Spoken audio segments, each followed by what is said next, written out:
মানে হচ্ছে বাইরে যেও না, বৃষ্টিতে বাইরে যেও না। তাহলে বাইরে যেও না ইংরেজি আমরা কী শিখলাম? Don't go out. তাহলে আমরা লিখে ফেলি, ডোন্ট গো আউট। কখন যেও না? বৃষ্টিতে যেও না। তার মানে বৃষ্টিতে ইংরেজি কি? রেন। তাহলে don't go out in the rain.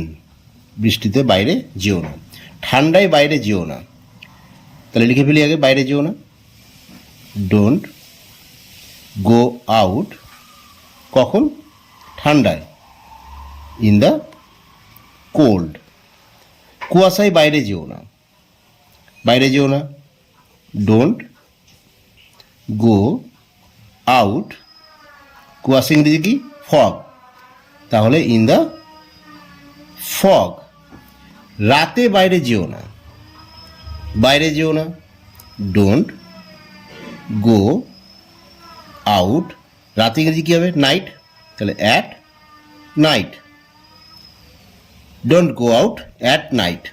বা ইন দ্য ডার্কও তুমি করতে পারো, এখানে যদি বলা যায়, কেন রাত সেটাকে অন্ধকারও বলতে পারি, অন্ধকারে বাইরে যেও না, ইন দ্য ডার্ক। ঝড়ের সময় বাইরে যেও না, এটা সময় বলেছে কিন্তু খেয়াল রাখতে হবে। তাহলে বাইরে যেও আগে লিখে ফেলি, বাইরে যেও কী হবে? Don't go out. কখন? ঝড়ের সময়, মানে ঝড় চলাকালীন।